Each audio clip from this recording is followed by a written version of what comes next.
بسم اللہ الرحمن الرحیم نحمدہ ونصلی علی رسولہ الکریم۔ میرے بھائیوں، دوستوں اور بزرگوں، تاریخ کی کتابیں گواہ ہے کہ قومیں صرف تلوار کی طاقت سے زندہ نہیں رہتی بلکہ علم کی طاقت سے زندہ رہتی ہے۔ سلطنتیں تو قائم ہوتی ہے اور ختم ہو جاتی ہے، لیکن اگر علم باقی رہتا ہے تو قوم زندہ رہتی ہے، اور اگر علم مٹ جاتا ہے تو قوم بھی تاریخ کے صفحات میں دفن ہو جاتی ہے۔ آج میں آپ حضرات کے سامنے بر صغیر اور ایشیا کی ایک ایسی عظیم درسگاہ کا تذکرہ کرنے جا رہا ہوں جس نے بر صغیر میں صرف ایک مدرسہ قائم نہیں کیا بلکہ ایک ایسی علمی، دینی اور اصلاحی تحریک برپا کی جس کے اثرات آج بھی پوری دنیا میں محسوس کیے جا رہے ہیں۔ وہ عظیم ادارہ، وہ عظیم درسگاہ ہے دارالعلوم دیوبند۔ دارالعلوم دیوبند کی سنگ بنیاد کس وقت رکھی گئی، کس پس منظر میں رکھی گئی، اور اس وقت ملک کی کیا صورتحال تھی؟ سن عیسوی 1857 کی جنگ آزادی میں جب دہلی میں خون کی ہولی کھیلی گئی تو اس جنگ نے صرف ایک حکومت کا خاتمہ نہیں کیا بلکہ دہلی کی وہ علمی مرکزیت بھی ختم ہو گئی جسے بر صغیر میں علم و دانش کا مرکز مانا جاتا تھا۔ علم و معرفت کا وہ عظیم کارواں، علم و معرفت کا وہ عظیم قافلہ وہاں سے نکلنے پر مجبور ہو گیا۔ اس خونی انقلاب سے گزرنے والے اہل علم کو یہ فکر لاحق ہوئی کہ علم و معرفت کے اس مرکز کی کہاں بنیاد رکھی جائے، اور ہندوستان میں بے سہارا مسلمانوں کے دین و ایمان کو محفوظ رکھنے کے لیے کیا صورت اختیار کی جائے۔ خوش قسمتی سے اس راہ عمل کے مذاکروں کا مرکزی مقام دیوبند کی مسجد چھتہ بنی، جہاں حضرت حاجی عابد حسین رحمت اللہ علیہ، مولانا رفیع الدین صاحب رحمت اللہ علیہ اور حجت الاسلام حضرت مولانا قاسم نانوتوی رحمت اللہ علیہ قیام فرماتے تھے۔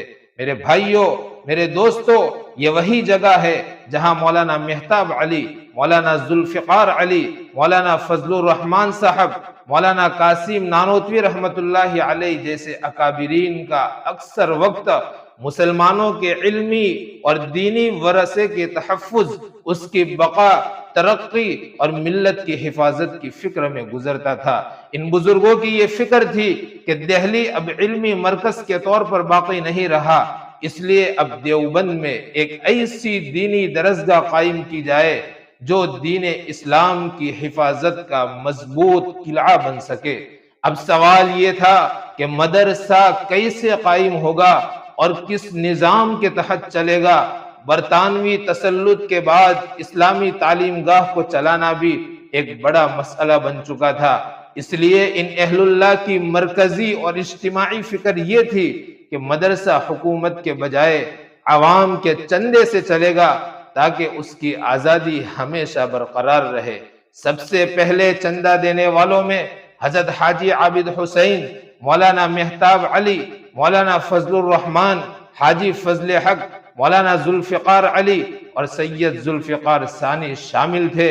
یوں ابتدائی طور پر تقریباً 300 روپیہ چندے کا جمع ہوا۔ بالآخر 15 محرم الحرام سن ہجری 1283 بروز جمعرات مطابق 31 مئی 1866 کو ضلع سہارنپور کا ایک قصبہ دیوبند کی مسجد چھتہ کے کھلے صحن میں ایک چھوٹے سے انار کے درخت کے سائے تلے نہایت سادگی کے ساتھ اس مدرسے کا افتتاح عمل میں آیا۔ سب سے پہلے جس استاذ کو مقرر کیا گیا وہ حضرت مولانا ملا محمد محمود دیوبندی رحمت اللہ علیہ تھے، جبکہ اس مدرسے کے پہلے طالب علم حضرت محمود حسن تھے، جو بعد میں شیخ الہند کے نام سے پوری دنیا میں مشہور و معروف ہوئے۔ یہ عجیب اتفاق تھا کہ اس عظیم درسگاہ کے پہلے استاد اور پہلے شاگرد دونوں کا نام محمود تھا۔ نہ کوئی شاندار عمارت تھی، نہ طلباء کی بڑی جماعت تھی، لیکن میرے بھائیوں، یہ وہ بیج تھا جس نے آگے چل کر ایک تناور درخت کی شکل اختیار کی۔ اگرچہ اس کام کا آغاز حضرت حاجی عابد حسین اور دیگر اکابرین نے کیا، لیکن دارالعلوم دیوبند کا نظام، اس کے اصول اور اس کی فکری اساس حضرت مولانا قاسم نانوتوی رحمت اللہ علیہ کی دراندیش فکر اور ویژن پر قائم ہوئی۔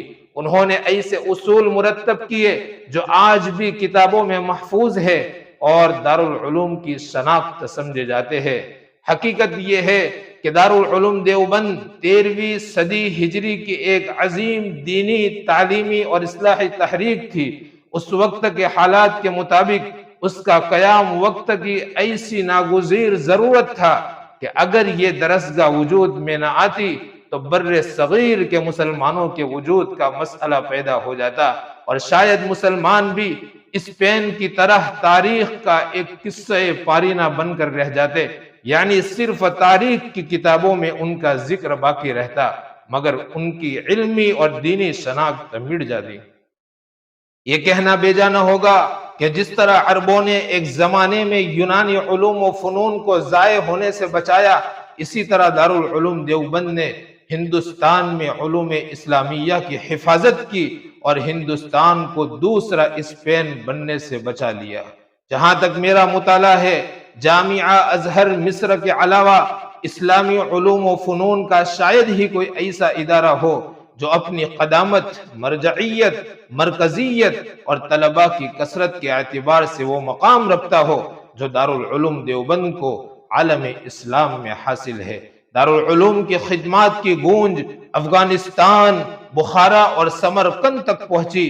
بغداد کے زوال کے بعد جس طرح قاہرہ علوم اسلامیہ کا مرکز بنا، اسی طرح سن عیسوی 1857 کے بعد دہلی کی علمی مرکزیت دارالعلوم دیوبند کے حصے میں آئی۔